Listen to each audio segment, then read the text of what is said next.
O nosso estudo de hoje é a lição 28 do livro Bênção de Paz, motivo para socorro aos maus.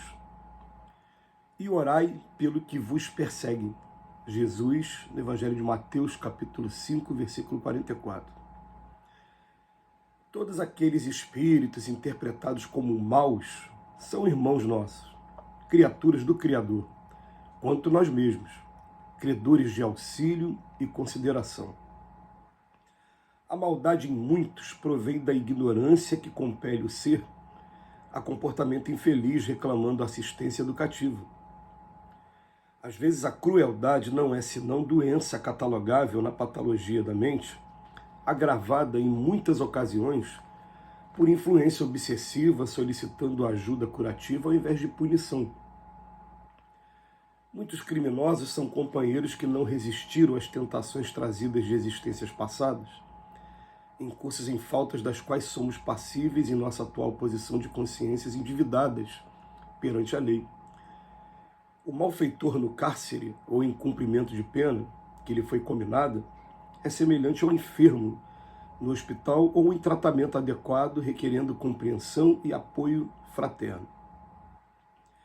Ninguém experimenta alegria ante as vítimas do mal, como ninguém sente prazer diante do vizinho que a moléstia perturba. Mas assim como o doente do corpo exige medicação, o doente da alma requisita socorro. Tanto quanto não será possível prever a extensão do incêndio sem medidas que o combatam, ninguém pode acautelar-se do alastramento do mal sem a colaboração do bem que o elimine. Quando a pessoa conhece as próprias responsabilidades e pratica o mal mesmo assim, entregamos-la a si mesmo, convencidos de que essa pessoa carregará no subconsciente a dor da culpa até que se liberte pelo sofrimento da sombra em que se envolveu. Situemo-nos em lugar dos nossos irmãos caídos e verificaremos que eles precisam muito mais de assistência do que de censura.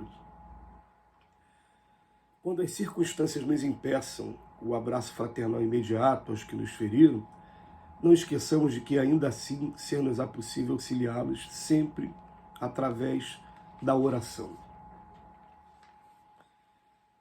O Emmanuel escolhe hoje aqui para a gente no texto motivo para a gente estar socorrendo aqueles que a gente considera maus.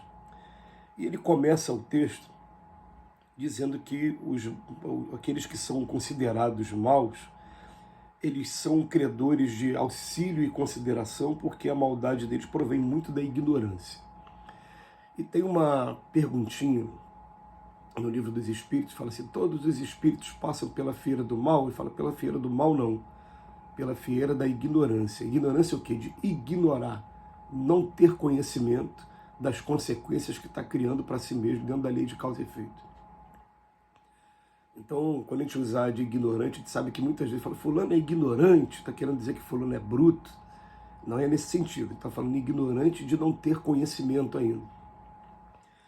E ele vem trazer para a gente essa informação, né, de que todos passamos pela feira da ignorância. E a gente fica cometendo um monte de atitudes até descobrir que aquilo é errado, até descobrir que é aquilo que prende a gente às zonas de sofrimento aí no plano espiritual.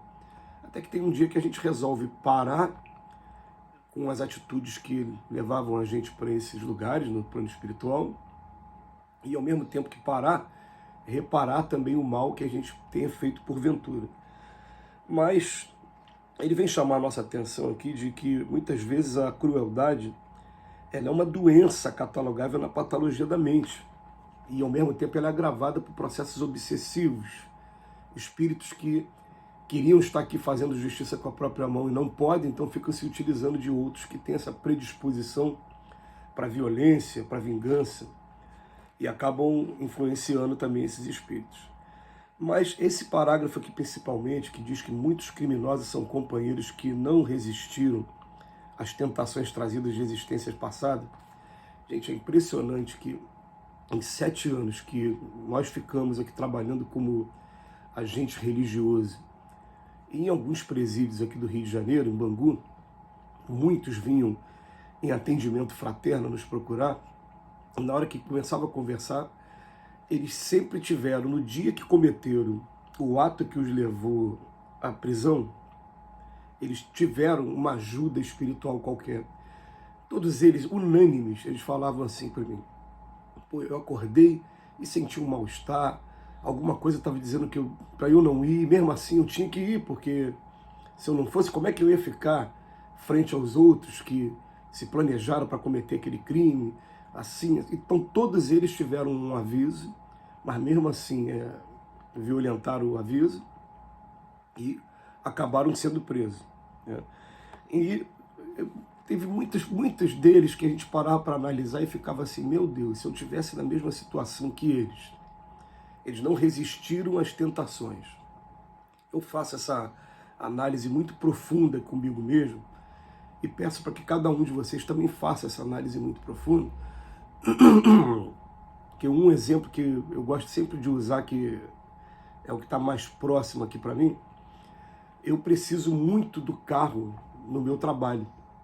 Eu estou sempre me deslocando, indo em endereços diversos. E aí o que acontece? Volta e meia te pega engarrafamento, e quando pega engarrafamento, gente, não passa 5, 10 minutos, vem aquela tentação de você jogar o carro para o acostamento. E jogar o carro para o acostamento é uma infração. É uma infração administrativa, não é um crime, vai gerar para você uma multa, né? Mas é uma infração. E cada vez que passa, eles estão querendo colocar essa multa mais alta para desestimular essa iniciativa. Mas mesmo assim, eu vou confessar para vocês que muitas das vezes eu jogo para o acostamento e vou embora. Aí teve um dia que eu estava fazendo essa análise: olha só, você não consegue ficar 10 minutos parado com o seu carro num engarrafamento. Imagina se você ficasse na sua encarnação sem conseguir arrumar emprego, passando por aquelas provas mesmo, né? Eu falo sem conseguir arrumar emprego porque nessa encarnação eu comecei a trabalhar com 15 anos de idade. E de lá para cá não fiquei desempregado em momento nenhum, né? Então eu fico pensando assim: imagina se você não conseguisse arrumar emprego, o que você faria? E eu não sei o que eu faria, né, nessas circunstâncias. Então ele fala aqui, ó, não resistir às tentações, incurso em faltas das quais somos passíveis. Nós somos passíveis. E a gente tem que tratar dessa maneira que o Emmanuel fala de maneira maravilhosa. Existem enfermidades do corpo e a gente tem uma tendência a ficar penalizado quando vê alguém acamado. Mas quando a enfermidade é da mente, a gente tem uma tendência a não conseguir compreender. Acontece muito nos casos de depressão hoje. As pessoas olham e falam: não está com depressão? Não, está fazendo corpo mole. Na verdade, ele está querendo se dar bem e já está tendo um processo depressivo ali se formando, e a maioria de nós a gente não se dá conta. É a mesma coisa o Emmanuel está falando aqui para a gente, que na verdade essas pessoas, eles estão com uma enfermidade, mas uma enfermidade no campo moral.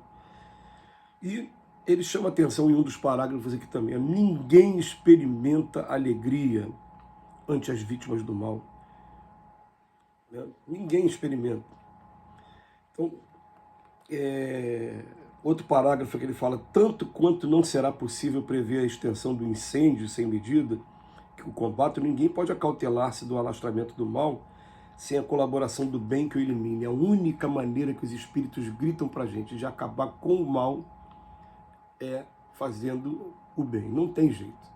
Então, o que significa isso? A coisa chega até a gente.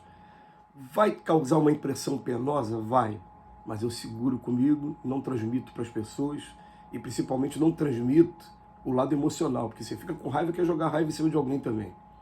Aí vai nesse ciclo aí, passando o tempo todo. Quando chega na gente, se eu seguro, consigo ter esse galardão moral, eu parei naquele momento, eu interrompi uma corrente que estava se alastrando por aí.